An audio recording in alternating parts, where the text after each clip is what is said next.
बिस्मिल्लाहिर्रहमानिर्रहीम। अस्सलाम वालेकुम रहमतुल्लाहि व बरकातुहू।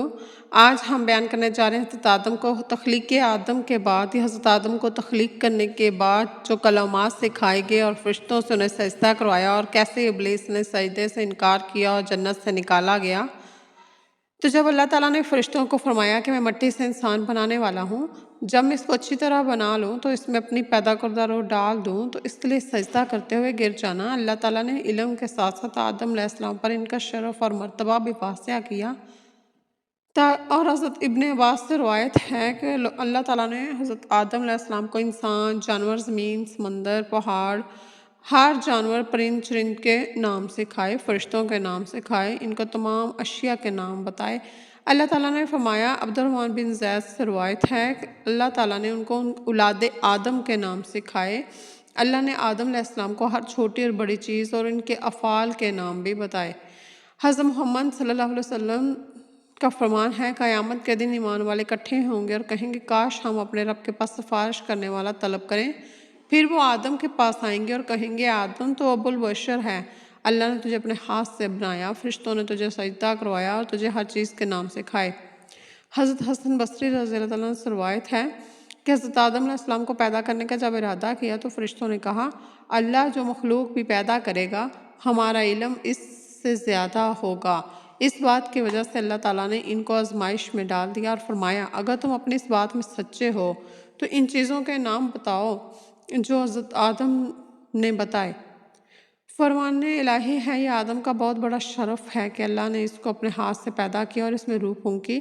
जैसे अल्लाह ताला ने फरमाया कि मैं सबको जब इसको अच्छी तरह बना लूँ और इसमें अपनी रूह डाल दूँ तो तुम इससे सजदा करते हुए गिर जाना। इस जगह आदम अलैहिस्सलाम को शरफ़ मर्तबा 4 लिहाज से ज़ाहिर हो रहा है। अल्लाह ताला ने इनको अपने हाथ से बनाया, इनमें अपनी रूह डाली, फ़रिश्तों को इससे सजदा करने का हुक्म दिया और इन्हें अपने तमाम इल्म सिखाया।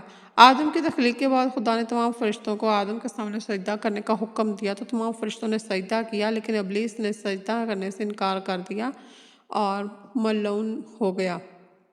खुदा ने जब इब्लीस से सजदा न करने के बारे में पूछा तो उसने जवाब दिया कि मैं आग से पैदा हुआ हूँ और आदम मिट्टी से, इसलिए मैं आदम से अफजल हूँ। खुदा के हुक्म की नाफरमानी की पादाश में इब्लीस को जन्नत से निकल जाने का हुक्म दिया गया और हमने फरमाया, ऐ आदम तुम और तुम्हारी बीवी जन्नत में रहो और बगैर रोक टोक के जहाँ से तुम्हारा दिल चाहे खाओ और पियो, अलबत्ता इस दरख्त के करीब न जाना वरना हद से बढ़ने वालों में शामिल हो जाओगे।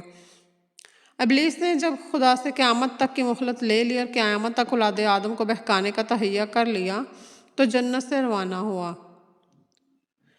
सबसे पहले इब्लीस ने आदम और हवा को फरमान इलाही के बरखिलाफ जन्नत में शजरे ममनुआ का फल खाने की तरगीब दी और जब हमने शैतान ने इन दोनों को जन्नत में लगरश दी बस इन्हें वहाँ से निकलवा दिया जहाँ वो रहते थे और हमने फरमाया तुम नीचे उतर जाओ, तुम एक दूसरे के दुश्मन बनोगे और तुम्हारे लिए ख़ास वक़्त तक ज़मीन में ठिकाना है।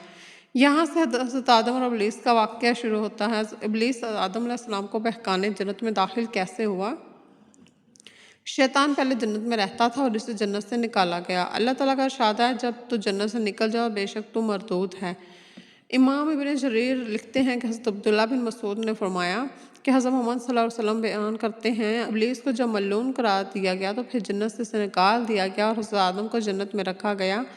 और जब अल्लाह ताला ने हज़रत आदम को फरमाया, आदम तुम और तुम्हारी बीवी जन्नत में रहो और खूब खाओ पियो, अलबत्ता इस दरख्त के करीब न जाना वरना हद से बढ़ने वालों में से हो जाओगे। उस वक़्त इब्लीस ने इन दोनों के पास जन्नत में जाने का इरादा कर लिया। इस बाबत कुरान मजीद में है कि पस शैतान ने इन्हें इस दरख्त के ज़रिए लग़ज़श में मुब्तला किया तो जहाँ वो रहते थे वहाँ से इन्हें निकाल दिया गया और हमने फरमाया तुम जन्नत से निकल जाओ, तुम एक दूसरे के दुश्मन रहोगे और तुम्हारे लिए ज़मीन में एक मुकर्रर वक़्त तक ठहरना है।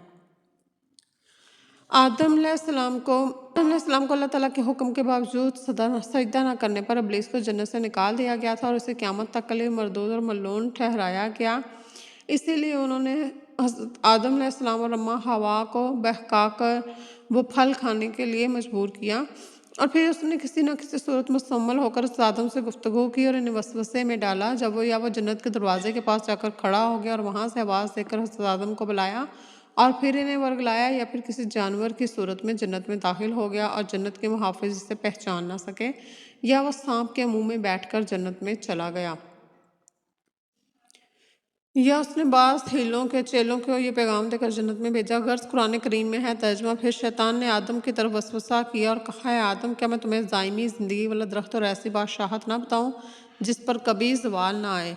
تو آدم و حوا دونوں نے اس پھل کو کھا لیا، سو ان کے 70 گاہیں کھل گئیں اور جنت کے پتوں سے دونوں اپنا جسم چھپانے لگے۔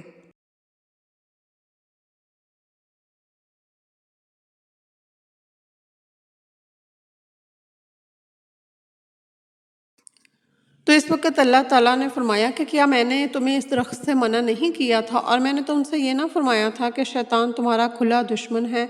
اس کے بعد حکم الہی ہوا کہ تم زمین پر اتر جاؤ، تمہاری اولاد آپس میں ایک دوسرے کی دشمن ہوگی اور تم ایک خاص وقت تک زمین میں رہو گے۔ زمین پر تشریف آوری کے بعد حضرت آدم علیہ السلام ایک عرصے تک اپنی لغزش کی معافی مانگتے رہے، حتیٰ کہ آپ علیہ السلام کو اللہ کی طرف سے چند کلمات سکھائے گئے۔ پھر آپ علیہ السلام نے ان کلمات کے ساتھ توبہ کی تو معافی قبول ہوئی۔ قرآن کریم میں حضرت آدم علیہ السلام اور حضرت حوا کے صرف سے جنت سے زمین پر اتارے جانے کا ذکر ہے، لیکن اس کی صراحت نہیں کہ وہ کس جگہ اتارے گئے۔ اس طرح کسی صحیح حدیث میں بھی اس کا ذکر نہیں، البتہ بعض صحیح سارے صحابہ میں یہ بات آئی ہے کہ حضرت آدم علیہ السلام کو ہندوستان کے سرزمین پر اتارا گیا۔ اس طرح تفسیر اور تاریخ کی کتابوں میں مزید صراحت ملتی ہے کہ حضرت آدم علیہ السلام ہندوستان میں جزیرہ سلامدیپ میں ایک پہاڑ پر اتارے گئے جس کا نام بوز تھا۔ یہ خطہ فی الحال ہندوستان سے الگ ہو کر سری لنکا کے نام سے جانا جاتا ہے، اور حضرت حوا علیہ السلام جدہ میں اتاری گئیں، لہٰذا یہ باتیں بیان کرنا درست نہیں۔ حضرت آدم علیہ السلام زمین پر کون سی زبان بولتے تھے؟ تو حضرت آدم علیہ السلام زمین پر سریانی بولتے تھے۔ توبہ قبول ہونے کے بعد عربی بولنے لگے۔ حضرت آدم نے کھیتی باڑی کا پیشہ اختیار کیا، اور حضرت آدم کا قد حضرت ابو ہریرہ رضی اللہ تعالیٰ عنہ سے روایت ہے کہ رسول اللہ کریم صلی اللہ علیہ وسلم نے فرمایا، حضرت آدم کا قد 60 ہاتھ لمبا اور 7 ہاتھ چوڑا تھا۔